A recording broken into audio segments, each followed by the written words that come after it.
Guys, welcome back to my channel lazy girl Shilpa. So কেমন আছো তোমরা সবাই? আশা করি সবাই খুব ভালো আছো, সুস্থ আছো, আর আমিও তো বেশ ভালো আছি। আজকে চলে এসেছি তোমাদের জন্য আবারও একটা নতুন ব্লগ ভিডিও নিয়ে। আজকে আমি তোমাদের সঙ্গে শেয়ার করব নদিয়া জেলার যে পাগলাখালি পাগলা বাবার মন্দির আছে, সেই ভিডিওটা তোমাদের সঙ্গে শেয়ার করব। শুনেছি এই মন্দিরটা নাকি খুবই জাগ্রত, তো চলো আমরা সেখানে যাই, ভিডিওটা শেয়ার করি। অনেকটা পথ অতিক্রম করে আমরা এসে হাজির হলাম পলতা নদীর ওপর অবস্থিত এই কাঠের ব্রিজটির ওপর। পাগলাখালি যেতে গেলে ফার্স্টেই আমাদেরকে এই ব্রিজটা পার করতে হবে এবং তারপরেও অনেকটা রাস্তা যেতে হবে। এখানে এসে ফার্স্টেই আমার এই ব্রিজটার চারপাশের যে সৌন্দর্য ছিল সেটা দেখে তো আমি পুরো অবাক হয়ে গিয়েছি। এত সুন্দর পরিবেশ এখানটায়। তো এখানটা ঘুরে ফিরে বেশ কিছুটা সময় কাটিয়ে নিলাম। যেহেতু যাওয়ার পরে এখান থেকে বের হওয়ার পরে আরও অনেকটা রাস্তা যেতে হবে, তো এখানে আর সময় নষ্ট না করে চলো আমরা ব্রিজটাকে পার করে সামনের দিকে এগোই, কারণ আমাদের যাত্রাপথ এখনও অনেকটাই বাকি।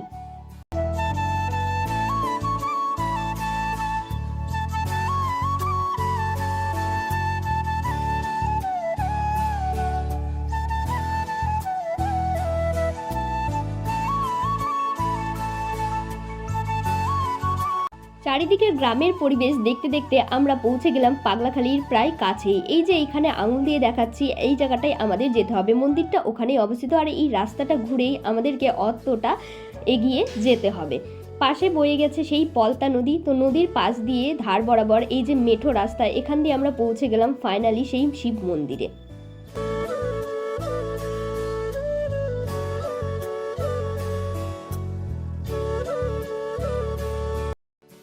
চারিদিকে এত মানুষজন, এত পুণ্যার্থীর আগমন ঘটেছে দেখে আমার মনটা তো খুশিতে ভরে গেল। ফার্স্টেই আমি চলে আসলাম বাইরে, তো চারপাশটা একটু ঘুরে ঘুরে দেখলাম। তারপরে আর সময় নষ্ট না করে, যা ভিড় ছিল, তো ভাবলাম আগে পুজো দিয়ে নেওয়াটাই বেশি ভালো হবে। সেজন্য আমি চলে গেলাম এখানে জুতো টুতো খুলে পুজো দিতে। তো আমি বাড়ি থেকে পুজোর যোগাযন্ত্র করেই এসেছিলাম, তার জন্য আমার এখান থেকে কোনো কিছু কিনতে হয়নি। যারা মনে করবে যে বাড়ি থেকে গুছিয়ে আসতে পারবে না, তো তাদের জন্য এখানে অনেক দোকানপাট আছে, সেখান থেকে তারা পুজোর সামগ্রী কিনে নিয়ে পুজো দিয়ে নিতে পারে।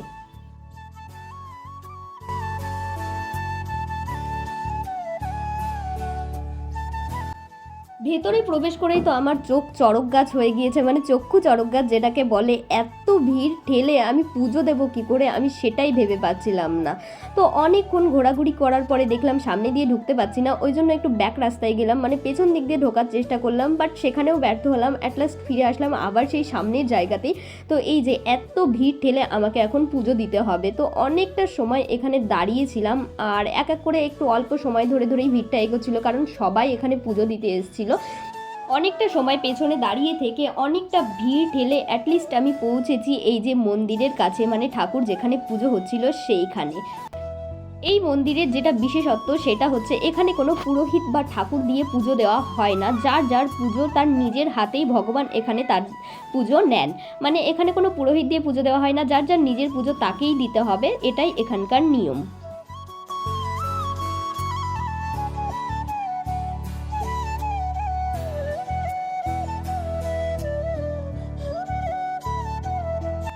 চলো এবার ছোট ছোট করে পুজোটা আমি সেরে নিই। এই যে আমি এখানে পুজো দিচ্ছি, দেখতেই পাচ্ছ কত ভিড়ের মধ্যে এখানে পুজো দিতে হচ্ছে। আসলে সোমবার আর বৃহস্পতিবার এখানে পুণ্যার্থীর ঢল পড়ে, মানে অন্যান্য দিন বেশ কিছুটা সময় ফাঁকা পেলেও সোমবার এবং বৃহস্পতিবারে কিন্তু প্রচুর লোকজন এখানে আসেন পুজো দিতে, নিজেদের মানত পূর্ণ করতে, ভগবানের উদ্দেশ্যে নিজেদের পুজো নিবেদন করতে।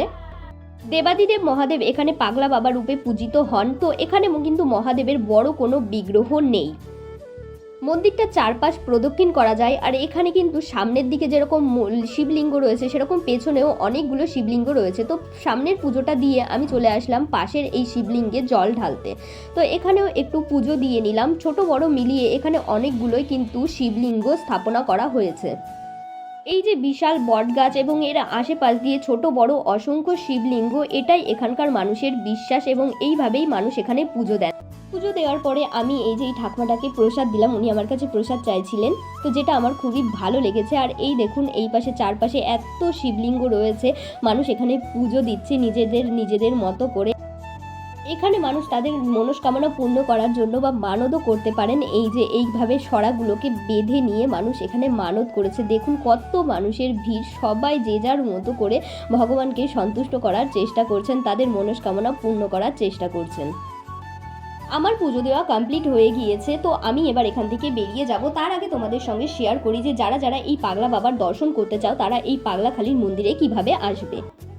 নিকটবর্তী মাঝদিয়া অথবা কৃষ্ণনগর রেল স্টেশন থেকে তোমরা সহজেই চলে আসতে পারো পাগলা বাবার এই মন্দিরে পাগলা বাবা দর্শন করতে। কৃষ্ণনগর থেকে যারা আসবেন তারা খুব সহজেই শাকদার মোড়ে নেমে সেখান থেকে অটো বা টোটো ধরে চলে আসতে পারেন এই পাগলা বাবার মন্দিরে। মাঝদিয়া থেকে আসার সময় মাঝদিয়া স্টেশনে নেমে সেখান থেকেও অটো বা টোটো ধরে চলে আসতে পারেন এই পাগলা বাবার মন্দিরে। তবে আমার মনে হয় যে মাঝদিয়া দিয়ে আসায় আপনাদের পক্ষে সময় সাপেক্ষ হবে এবং দূরত্বটাও অনেক কম হবে। মন্দির থেকে বেরিয়েই বাইরে দেখতে পারি এরকম অসংখ্য জায়গায় ছোট ছোট রান্নার আয়োজন চলছে। তো বিষয়টা জানতে পারি সেটা হচ্ছে এখানে যারা মানত করেন তাদের মানত পূর্ণ হয়ে যাওয়ার পরে এখানে আগত পুণ্যার্থীদের তারা ভোগ রান্না করে খাওয়ান। অর্থাৎ আমরা জানি যে জীবে সেবা করে যেই জন সেই জন সেবিছে ঈশ্বর, তো সেই জিনিসটাই আমার এখানে মনে হয়েছে। তো চলুন আপনাদেরকে এবার মেলাটা আমি একটু ঘুরে দেখাই। চারপাশে রয়েছে এরকম অসংখ্য দোকান যেখান থেকে আপনারা পুজোর সামগ্রী ন্যায্য মূল্যের দামে পেয়ে যাবেন। যারা এখানে পুজো বাড়ি থেকে জোগাড় করে আসতে পারবেন না, এখান থেকে জিনিসপত্র কিনে তারা কিন্তু ভগবানের উদ্দেশ্যে এখানে পুজো দিতে পারেন।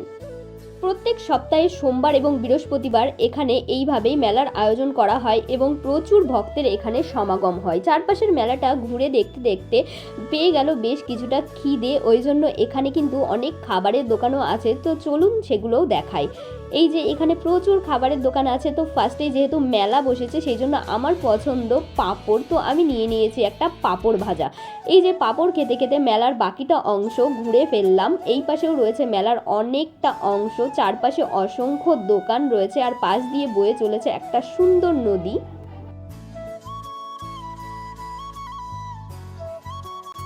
পাঁপড় শেষ করে এখানে চলে আসলাম আইসক্রিমের দোকানে। তো চট করে একটা আইসক্রিমও নিয়ে নিলাম।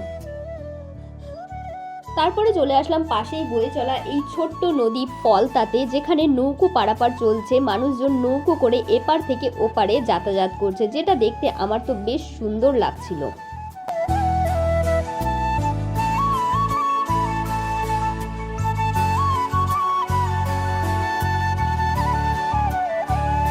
নদীর শান্ত নিরিবিলি পরিবেশ, চারপাশের এই যে মেলার আমেজ, এটা ঘুরতে ঘুরতেই বেশ কিছুটা সময় অনায়াসেই এখানে কাটিয়ে দেওয়া যায়। এতক্ষণে দাঁড়িয়ে দাঁড়িয়ে যে নৌকোগুলো আমরা দেখছিলাম যাতায়াত করছে, তো সেই নৌকোর ঘাটই এইটা। এইখানে অনেকগুলো নৌকো এইভাবে ঘাট তৈরি করে দেওয়া হচ্ছে এবং ওই পার থেকে মানুষজন এই পারে আসছে আর এই পার থেকে মানুষজন ওই পারে যাচ্ছেন।